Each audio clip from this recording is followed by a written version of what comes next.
पूछना चाह सर, रहे हम ये कहना चाहते हैं जी।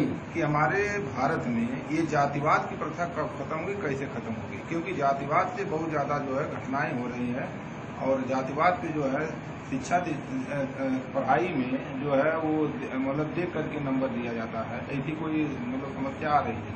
देखिए, बहुत पहले मैं बहुत दूर जाना चाहूँगा, जब हम लोग शायद पैदा नहीं हुए थे, 10-12 पीढ़ी पहले, ठीक है जी जी। 10-12 पीढ़ी क्या, 50, 60, 70, 80, 200, 400 पीढ़ी पहले कहिए, हमारे देश में जो आबादी थी ये एक दूसरे को जानती ही नहीं थी कि किस जाति के हैं। यानी जाति नाम का कोई शब्द ही किसी के दिमाग में नहीं था, ना ही किसी भगवान का नाम था दिमाग में, किसी के भी नाम दिमाग में नहीं था। कुछ लोग आए, उन लोगों ने एक प्लान के मुताबिक यहाँ पर काम करना शुरू किया। किसी के द्वारा एक संविधान बना के, चिट्ठी जैसे नहीं होता है, ये 15 दिन के बाद ये चिट्ठी आप खोलेंगे और इस तरह से काम करेंगे आप। तो उन लोगों ने समाज में इस तरह की विडंबनाएं फैलाई। मैं थोड़ी बात बताना चाहूंगा कि जैसे वो जनता के बीच में गए और उन्होंने कहा कि हम थोड़ा सा आपके गांव में बसना चाहते हैं। वो लोग फैल गए पूरे भारत में और वो बसने का काम किए। तो हमारे लोग तो हैं, बसना चाहता है एक आदमी, मुसाफिर है, बसने दिया जाए, बसा दिए उसको। लोगों ने अपने मेहनत द्वारा उनको झोपड़ी वगैरह तैयार किया, वो रहने लगे। पहले यहाँ के लोग काम बिल्कुल नहीं करते थे, करना मतलब काम ही नहीं था, ठीक है। काम इसलिए नहीं था कि ये लोग खेत में ऐसे ही उपजाऊ हो जाता था और उतनी जनसंख्या नहीं थी, खाने के लिए इफरात था, तो उतनी मेहनत करके उपजाने का काम नहीं करना पड़ता था। किसानी उसानी बहुत ज्यादा नहीं थी कि बैल रखें और उसको खेत जुताई करें, भरें, सींचें, तब जाके हो। इतना ऐसे ही हो जाता था कि उनको खाने की भरपूर मतलब हो जाता था। तो यहाँ के लोग जब उनको बसा दिए तो उन्होंने ये क्या किया कि दिन में पताई अपना जो है पेड़ के जो पत्ते गिरते थे उसको बटोर करके ले आते थे, अपनी झोपड़ी जमा करते थे। रात में उसको लाते थे, साफ करके उसको अपने घर में झोपड़ी में इकट्ठा करते थे। अब उस पर्ची पर जिस तरह के संविधान को लेकर के वो भारत देश में प्रवेश किए थे, उन्होंने उस पर्ची को उस दिन खोला जिस दिन उनको खोलने की तारीख दे रखी गई थी। जी जी। तो उस दिन उन्होंने खोला और खोलने के बाद ये था कि आप जो है दिन के 12 बजे अपनी इस पत्ती को अपनी झोपड़ी में सुलगाएंगे, जलाएंगे, ताकि इसका धुआं बहुत तेजी से बाहर निकले। तो उन लोगों ने वैसा किया, तो धुआं बहुत तेजी से निकला बाहर। तो ये गांव के लोगों ने सोचा आग लग गई। जिस मुसाफिर को हम लोगों ने बसाया था, क्योंकि हम लोग बहुत भावुक है ना, हम लोग जिस चीज को बनाते हैं, जिस चीज को खरीदते हैं, उसको मिटाना नहीं चाहते। मेहमान को भी कोई चीज दान दे देते हैं तो ये नहीं चाहते कोई मेहमान से छीन ले या कोई फाड़ दे उसका। जैसे शर्ट अगर आपको हमने दे दिया तो हमारे अंदर ये भावना हो जाती है कि ये शर्ट आपका बहुत दिन तक चलता रहे ताकि आप हमको याद करें। अभी कल को आप किसी से मारपीट कर लें और कोई फाड़ दे, सबसे ज्यादा कष्ट मुझे होगा, आपको उतना कष्ट नहीं होगा। भाई हम तो आपको तो मिला था फ्री का, फट गया, बात खत्म। लेकिन हमने दिया था, मेरा नाम खत्म हो गया, मेरे दान का प्रक्रिया खत्म हो गई कि हमने आपको एक शर्ट दिया था। तो मेहमान की कुटी में से जब धुआं निकलना शुरू हुआ, लोग दौड़े बाल्टी लेकर कि मैं उसको बचा लूं। तो जब ये अपनी झोपड़ी में से लोग झांक रहे थे, गांव वालों का अवलोकन कर रहे थे, जब देखे कि लोग बाल्टी लाके पानी फेंक देंगे ऊपर, तो निकल गए बाहर, कहा एकदम ऐसा कुछ नहीं, ऐसा कुछ नहीं, कहें क्या बात हो, धुआं, सबको चुप करा दिया उन्होंने। ये सब बेचारे चुप हो गए, कहा बात क्या है, एकदम सख्ते में आ गए। अरे एक तरह धुआं निकल रहा, हम लोग बाल्टी लेके जा रहे हैं, आग लगी हुई है और ये कह रहे हैं चुप रहो, जाओ, बाद में बताएंगे। अभी सब बहुत चिंतित हुए, बाद में बताएंगे। तो बाद में इन्होंने क्या बताया, जब बैठक हुई शाम को, कहा देखिए ये हम लोग यज्ञ कर रहे थे। यज्ञ, ये यज्ञ क्या होता है? नया चीज का क्या? अब नया चीज एक दिमाग में अगर आपके शब्द डाल दिया जाए अभी, तो आप तो उस पर जानना चाहेंगे, गौर करेंगे, उसकी पूरी हुलिया वर्णन, इसकी उत्पत्ति कैसे हुई, इसका अंत कैसे हुआ, इससे लाभ क्या होगा, इससे हानि क्या होगा, ये सारी चीज आप जानना चाहेंगे। इंसान का एक सबसे बड़ा रोग यही है, वो जानना चाहता है, आपके बारे में जानना चाहता है, किसी क्रिया प्रक्रिया के बारे में जानना चाहता है, कोई गुण अवगुण के बारे में जानना चाहता है। अगर कहेंगे सिगरेट नहीं पीना है आपको, तो एक बार उसको चेक करके देखना चाहेगा उसको पीने से लाभ क्या है, इसको पीने से लोग तो पीते हैं, ये उस पर प्रैक्टिकल करना शुरू कर देता है। तो ये लोग यज्ञ के विषय में अब एकदम जानने के लिए उतावले हो गए। अब महाराज से बैठे, इसको करने से भगवान प्रसन्न होते हैं। भगवान ये कौन आ गया? अब देखिए, ये खाली मस्तिष्क लेकर के पैदा हुआ इंसान है। एक बच्चा जैसे आपके घर में पैदा होगा, वो तो आपका खून है ना, ये सब दिमाग क्या उसमें रहेगा? आपका खून रहेगा, आपका बीज रहेगा, लेकिन ये कहिए कि आपका दिमाग भी उसमें रहेगा, ऐसा नहीं होगा। वो जैसा जैसा आप उसके मस्तिष्क में डालेंगे वही वो ग्रहण करता चला जाएगा। उसको पैदा करके आप अंग्रेज को दे दीजिए, वो अंग्रेज हो जाएगा। हो सकता है उसकी ये चमड़ी वगैरह सब आप हिंदुस्तानी के प्रकृति से, भाई चूंकि जीन्स आपका है तो आपकी तरह भले हो, लेकिन वो पूरा अंग्रेजी बोलेगा, अंग्रेजों की तरह उठन बैठन करेगा, अंग्रेजों की तरह पूजा पाठ करेगा, सब कुछ। ठीक है, अगर क्रिश्चियन के यहाँ देते हैं आप तो उनकी तरह सभ्यता अपना लेगा। अगर आप ऑस्ट्रेलिया भेज दें तो वहां के लोगों की सभ्यता अपना लेगा। 5 बच्चे 10 बच्चे पैदा करिए, 10 को जगह जगह भेज दीजिए, 10 को एक दिन बुलाइए, देखिए 10 को जो है गुण अवगुण आप सबको सब अलग अलग मिलेगा, भाषाएं अलग मिलेंगी। तो आपको ये पता होना चाहिए कि मस्तिष्क निर्माण जो है कैसे करते थे लोग। भगवान का नाम आते ही भगवान प्रसन्न होंगे। अच्छा, ये भगवान कहाँ रहते हैं? ऊपर रहते हैं। बताइए, आज तक ऊपर, मुझे बहुत ताज्जुब होता है कि लोग कैसे इस बात को समझते हैं कि ऊपर कोई भगवान है। खैर, ये इस पर उलझने की जरूरत नहीं, लोग बहुत बुरा मानते हैं कि आप गलत बता रहे हैं। तो जब भगवान की बात आई तो उन लोगों ने कहा कि अच्छा ये करने से क्या होता है, वो प्रसन्न होते हैं। अच्छा, जब प्रसन्न होंगे तो क्या क्या देंगे? अरे आपको सुखी करेंगे, संपन्न करेंगे, रोग नहीं होगा आपको। क्या रोग नहीं होता है? आज भी तो लोग बहुत पूजा करें, क्या रोग नहीं हुआ? मरे नहीं, वो उतने समय पे मर रहे हैं, उतने रोग लेके मर रहे हैं। इक्का दुक्का निकल जाता है जो रोगी नहीं होता है, तो वैसे भी रोगी नहीं होता। किसान भी बहुत पूरी जिंदगी जो है रोगी नहीं होता। 10 किसान जिंदगी भर रोगी नहीं हो सकते, 10 उद्योगपति जिंदगी भर रोगी नहीं हो सकते, 10 भक्त जिंदगी भर रोगी नहीं हो सकते। बस उन्हीं का उदाहरण मिलता है सबको, उन्हीं को दिखा दिखा के लोग जीते हैं।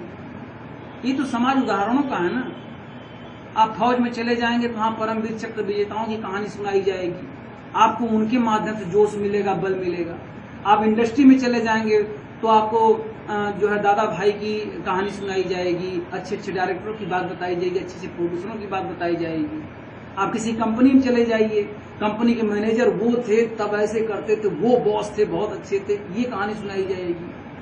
राजनीति में चले जाएंगे, जिस पार्टी में चले जाएंगे, इसके वो जो है गजब के थे संस्थापक, अरे क्या काम करते थे। यानी जिस क्षेत्र में आप जाएंगे वहां की वीर गाथाएं आपको सुनाई जाएंगी। मस्तिष्क वहां का होकर रह जाता है, मुरीद बन जाता है। तो ये भगवान की बात जब दिमाग में आई तो एक डर पैदा हुआ लोगों की कि अगर हम यज्ञ नहीं करेंगे तो हम लोग भी दुखी रहेंगे, पुत्र नहीं पैदा होगा बढ़िया, सुंदर नहीं होगा, कुरूप होगा। इस तरह की तमाम चीजों को डरा दिया उन लोगों ने। अब इन लोगों ने भी यज्ञ करना शुरू किया। तो भैया वो तो पत्ती सुलगाए थे अंदर, इनका घी, जौ, गेहूं, सरसों सब झोंक झोंक के इन लोगों ने सुहा करना शुरू किया। समझ में आ रही बात? जी जी जी। इन लोगों का सुहा करना शुरू किया। हम लोग कोई जाति नहीं थे, हम लोग को जाति थे ही नहीं, हम लोग केवल इंसान थे, मानव जाति थे बस। आप बताइए, इतिहास उठाइए, देखिए यही मिलेगा, डायनासोर था, मानव आदि मानव था, आदि मानव था, केवल मानव ही था बस। कोई जात थी कि फला ठाकुर की कंकाल इस तरह की थी, फला हरिजन की कंकाल इस तरह थी? कोई ऐसा इतिहास मिलता है? नहीं मिलता। ये तो लोगों ने भरा है भाई दिमाग में सबके। उसके बाद क्या हुआ, जब वो लोग बेचारे डरे, कुछ दिन डरने के बाद जब ये यज्ञ द्वारा सबको सब तो कमजोर होते चले गए। फिर मालूम है ये जितने लोग जहां जहां छटके थे, कोई पूरब से टोली बना करके दौड़ता था, अरे भागो उधर खसरा फैला हुआ है। अरे बाप खसरा क्या होता है, अरे मर जाओगे, एकदम पूरी तरह से छा जाएगा, देवी माँ उधर पीछा कर रही। अरे बार अपनी औलाद को बचाने के भागे लोग छोड़ छोड़ करके, इधर वाले आके यहाँ कब्जा कर लिए, उधर वाले वहां जाके कब्जा कर लिए, वहां से उसको भगाए, वहां से उसको भगाए, यानी भगाते चले गए। ये हर 6-8 महीने होता चला गया। लोग हमेशा बसते थे, बिगड़ जाते थे, उजड़ जाते थे। आज क्यों नहीं महामारी फैलती है? कोरोना की महामारी फैली तो किधर भगाया गया सब, पता ही नहीं चल रहा है, कोई भागा कहीं। लेकिन पहले गांव का गांव लोग खाली करा देते थे, साफ हो जाते थे, गांव साफ कर देते थे। ये फैला है, वो फैला है, चेचक फैला है, बड़ी माता फैली है, छोटी माता फैली है, इतना डरा दिया था लोगों ने समाज को। उसी डर की वजह से लोगों ने सब कुछ कबूल कर लिया। जब मजबूरी हो गई, कमजोरी हो गई, गरीबी हो गई, तो जो काम सौंपा गया वही करना पड़ा। तब स्टील के फैक्ट्रियां नहीं थी, जस्ता की फैक्ट्रियां नहीं थी कि बर्तन वो लोग बनाते। हम लोग बर्तन बनाते थे तो हम लोग को कुम्हार कहा गया। ये सब नामकरण तो वही लोगों ने किया है। हम लोग क्या जाने कि हम लोग प्रजापति। बताइए कौन ये चिपकाया है ये शब्द आपके पीछे? प्रजापति का शब्द आपके पीछे कौन चिपकाया? बताइए। ऐसे ही चिपका लिया, आपके दादाजी चिपका दिए, वो कहीं से ढूंढ के शब्द लाए थे? नहीं, वो तो पहले से चला रहा है। अरे पहले से चला रहा। हमको बताइए कि जब हमारे लोगों के समूह में, जैसे कुछ समूह को यहाँ बैठा के, कुछ समूह को वहाँ बैठा के, कुछ समूह को वहाँ बैठा कर, कुछ उस जिले में, कुछ उस जगह, कुछ उस जगह बैठा के, हमारे लोगों को ही बैठा करके उन लोगों ने बताया होगा तुम लोग आज से प्रजापति रहोगे। सही। तभी ना हम लोगों ने कबूल किया। बहुत कड़ाई से कबूल करवाया गया होगा, ये जान लीजिए। आसान नहीं है। तुम बढ़ईगिरी हो तो बढ़ईगिरी रहो, तुमको कबूल करना पड़ेगा। तुम चमड़ी का काम करे तुम चमार रहोगे, ये कबूल करना पड़ेगा। कबूलवाया है लोगों ने, जबरदस्ती थोपा है। नहीं, हम लोग क्यों बटना चाहेंगे भाई? हम लोग क्यों बटना चाहेंगे? फिर बढ़ते बढ़ते बढ़ते बढ़ते ऐसा बांट दिया इन लोगों ने कि अब एक होना मुश्किल है। अब ये सरकार जैसे जमींदारी पटवारी मैंने कहा समाप्त कर देती है एक रात में, चाहे तो एक दिन में जो जात लिखेगा वो जात प्रमाण पत्र बनाना बंद कर दे और जात लिखवाना बंद कर दे। अभी बताइए कौन पहचानेगा? 10 साल, 15 साल, 20 साल, 50 साल जाते जाते सबको भूल जाएगा मैं कौन सी जाति था। अगर आपने कहीं बोला, जात संबोधन किया, आप जेल हो जाएगी, आपके ऊपर जुर्माना लग जाएगा 50,000, 25,000, 1 लाख रुपया। कुर्की कर दीजिए, 10-12 लोगों की कुर्की कर दीजिए, सब लोग सुधर जाएंगे। कौन बोलेगा जातिया? लेकिन नहीं, इसीलिए इसका फायदा उठा रहे हैं कुछ लोग। भारतीय लिखवा करके लोगों को एक करने का प्रयास कर रहे हैं। मैं सर्वश्रेष्ठ लोगों को लिखवा करके एक करने की बात किया था, मैं शूद्र कह करके लोगों को एक करने का प्रयास किया था। कहाँ कोई मान रहा है? कोई तैयार नहीं है। मैं सर्वश्रेष्ठ, पूछिए रमेश जी बैठे हैं, मैं एक बार इनको भी रमेश सर्वश्रेष्ठ कहा लिखिए आप। जो उपाध्याय जी आए थे वो भी सर्वश्रेष्ठ लिखते, जो राजा ठाकुर थे वो भी सर्वश्रेष्ठ लिख रहे थे। एक दिन सवाल उठा दिए, सर जी हम लोग शादी किस जात में करेंगे? ये सुनिए, शादी का मैटर आता है, फंस जाता है मामला। तब लोग जाति, गोत्र, पता नहीं क्या क्या पूछने लगते हैं। कौन भरा है दिमाग में ये स्वर्ग नरक? ये सब दिमाग में किसने भरा है आपके? कलयुग, त्रेता युग, द्वापर युग, किसने भरा है? ग्रह नक्षत्र तारों के विषय में किसने बताया है? जाति संबोधन किसने दिया है? ये तो मान लीजिए, ये आज के ब्राह्मण थोड़ी नहीं बेचारे दिए हैं, वो सातिर लोग थे जिन लोगों ने दिया है।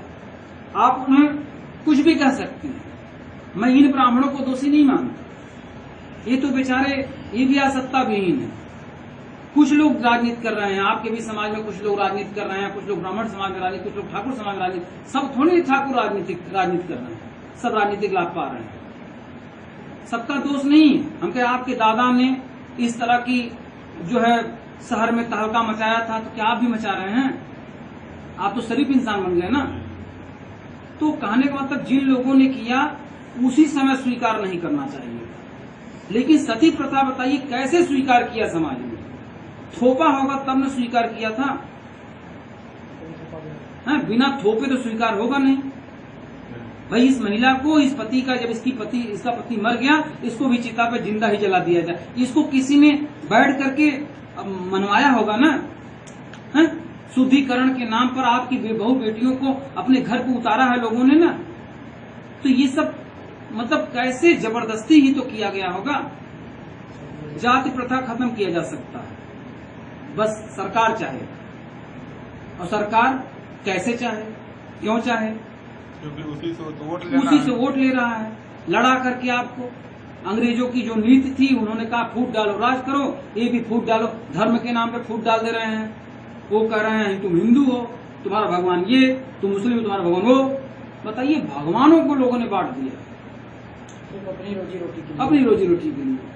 भगवान कैसे? बताइए, वो कौन सा भगवान है यार जो आपको पैदा कर सकता है? क्या उसने जात देख देख के पैदा किया? अभी मैं बताऊं, चौराहे पर चलिए, 100 आदमी को मैं आपको पूछ दूं, आप बताइए वो कौन सी जात का होगा, आप नहीं बता पाएंगे। लेकिन गांव चले जाएंगे, घर चले जाएंगे, पूरा पता चलेगा आपको, यही प्रजापति है, यही कुम्हार है, यही चमार है, यही हरिजन है, यही पासी, यही डोम है। अभी चौराहे पर आप देखेंगे, हाँ, उसके कपड़े, उसके हालात, उसके शरीर के कद काठी, कालापन, गोरापन, ये सब देख करके आप अनुमान लगा सकते हैं होगा कोई दलित या पिछड़ी जात से। और कोई बढ़िया कपड़ा पहना हुआ देख के पता हो सकता है कोई श्रवण जाति का हो, श्रवण। लेकिन आप ऐसे नहीं बता सकते। एक्चुअली आप तभी बता पाएंगे जब आप उसके घर गाँव जाएंगे। तो ये पहचान के लिए ईश्वर ने कुछ भी नहीं मोहर लगाई है। ये तो समाज के लोगों ने ही थोपा है, ताकतवर लोगों ने। ताकतवर लोग ही जिंदा रहेंगे धरती पर।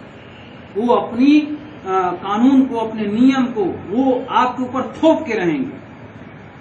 और कुछ हम लोग भी रोगी हैं, अपना लेते हैं सबको।